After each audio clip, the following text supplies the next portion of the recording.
Hey guys, buckle up because today's story is going to be a wild ride through real estate drama, epic scheming, and a sprinkle of sweet, sweet revenge.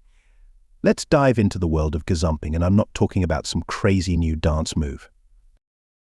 So, gazumping is this sneaky little trick where a seller accepts your offer on a house, but then, bam, they turn around and sell it to someone else for a higher price.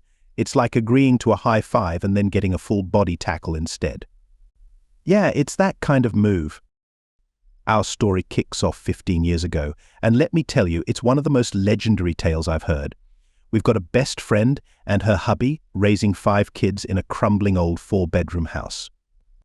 They're living in an expensive city, renting this dump for $400 a week, and I mean, this place had a kitchen that would make you want to order takeout forever. The drains smelled like something died in them. But hey, they made it work. Now, their landlord was this sweet old lady who, despite being super wealthy, had a heart of gold. She froze their rent for 5 years and promised to sell them the house once they saved up enough for a loan. So they saved every penny for half a decade. Finally, they were ready to buy. But wait. Plot twist. The nice old lady passed away just 2 days before anything was written down. Off. Right? Cue the new owners, her 4 kids, who were swimming in cash and inherited a whole property empire. They say, no worries, the sale will still go through, but you'll need to wait for probate, so my friends get to work, sprucing up the house, dreaming about their future. Then probate is done, and the new owners are like, surprise. We've raised the price by $80,000. Oh, and the house is going on the open market.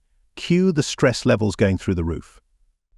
My friends now have to scramble to come up with more cash and pray the house doesn't sell to someone else, otherwise they'll be stuck with skyrocketing rents and no affordable place to live. Now here's where it gets good. I'm fuming for my friends who are being shafted by these greedy, rich jerks. So I decide to take action. It's time for a little sabotage. First up, make the house look terrible. We move the furniture around, add a bunch of random stuff, and slap some motorcycle memorabilia on the walls. Now the house looks like a cluttered junkyard. Smell test. We boil cabbage, spray ammonia around, and dump rotten eggs down the drain. It's like an olfactory assault on anyone who dares to walk in.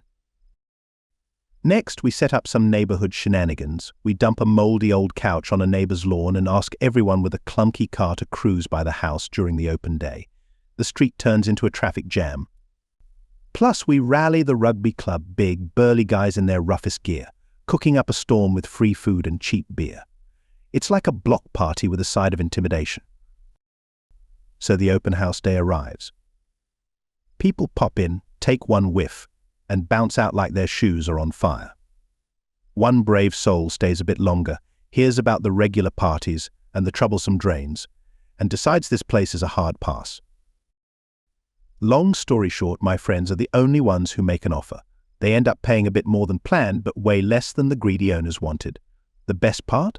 The owners can't do anything about it. Anti-gazumping laws save the day. I wish I could have seen the owners' faces when they found out they were stuck with my friend's offer. Pure gold. And for those saying $400 was cheap rent back in 2004, don't be fooled. Rent was pretty high then, and nowadays that same house would go for around $800 a week. So there you have it, folks, a story of triumph over greed, a little creative chaos, and a happy ending for my friends. Until next time, remember, if you're ever in a tight spot, sometimes you've got to get a little sneaky to come out on top. Peace out.